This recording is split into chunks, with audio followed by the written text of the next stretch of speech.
I was just an ordinary kid from a small town, with a dream so big it seemed almost laughable to everyone around me.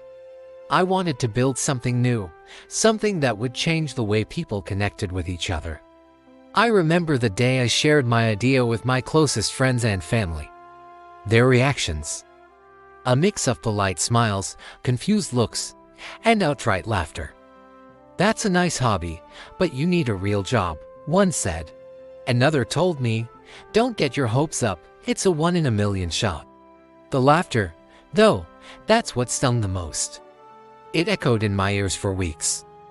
Those words could have been the end of my story. It would have been so easy to just give up, to accept their version of reality, to shrink my dreams to fit their expectations. But something inside me refused. Every time I heard their laughter in my head, it wasn't a signal to stop, it became fuel. It became the fire that pushed me to work harder, to learn more, to prove them all wrong. Not out of spite, but out of a deep, unshakable belief in my own vision. The early days were brutal. I poured every penny I had, every ounce of energy, into this project. I worked from a cramped corner in my tiny apartment, surrounded by whiteboards covered in scribbles and stacks of books. Nights blurred into days. While my friends were out, building their stable careers and enjoying their weekends, I was debugging code, studying market trends, and facing rejection after rejection from potential investors. There were so many moments I wanted to quit. Moments of crippling self-doubt where their laughter seemed to be the only rational voice in the room. I'd look at my bank account, see it dwindling, and think, maybe they were right. Maybe I was just a fool chasing a fantasy. But then, I'd remember why I started. I wasn't just building an app. I was building a new way for people to find community, to feel less alone. This mission was bigger than me, bigger than my pride, and certainly bigger than their doubts. So I'd take a deep breath, make another cup of coffee, and get back to work. I learned to celebrate the small wins, the first line of code that worked perfectly, the first positive feedback from a test user, the first person who said, "This is an amazing idea." Each tiny victory was a stepping stone, a piece of evidence that I was on the right path. Slowly, painstakingly, things started to change. A small tech blog wrote an article about my project. It wasn't a major publication, but it was a start. A few hundred users turned into a few thousand. Then, a small-time investor, someone who saw the potential that everyone else had missed, decided to take a chance on me. That small seed of belief was all I needed. It was like the first crack of sunlight after a long, dark night. With that initial funding, I could finally hire a small team, move into a real office even if it was just a tiny rented room, and start scaling up. The momentum began to build. The user base grew exponentially. People weren't just using the platform, they were loving it. They were forming real connections, finding support, and creating vibrant communities.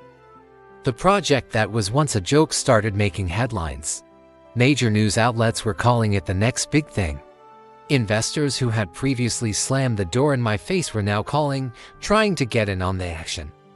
It was a surreal experience. The world that had once seemed so determined to shut me down was now opening up in ways I had never imagined. Through all this success, I never forgot the faces of those who laughed. I didn't hold a grudge, but I held onto the memory. It was a reminder of where I came from and the resilience it took to get here. The company grew beyond my wildest dreams, becoming a household name. We were helping millions of people. And the feeling was incredible. The financial success was a byproduct. But the real reward was seeing my vision, my laughable dream, become a positive force in the world. And then, the phone calls started. One by one, the same people who had mocked me years ago began to reach out. The first call was from an old friend. After some awkward small talk, he got to the point. He had an idea for a startup and was wondering if I could give him some advice, maybe even an introduction to some of my investors. I listened patiently, offered some genuine guidance, and wished him luck. I could have been smug. I could have reminded him of his words, but what would that accomplish?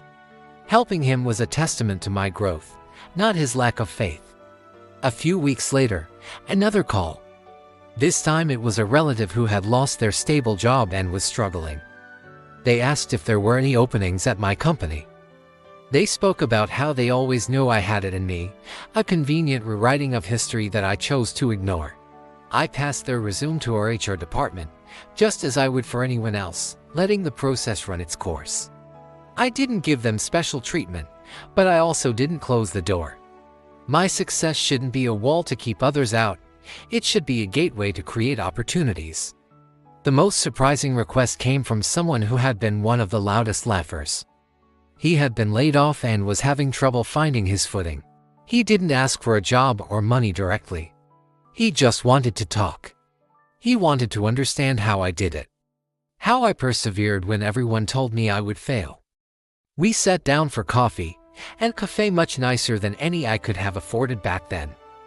He admitted his mistake. He said my success had made him reevaluate his own life, his own fears, and the dreams he had given up on. In that moment, I realized something profound. My journey wasn't just about proving them wrong. It was about proving to myself that it was possible. And in doing so, I had inadvertently shown them that it was possible for them too. They weren't begging for my help because they were just opportunistic.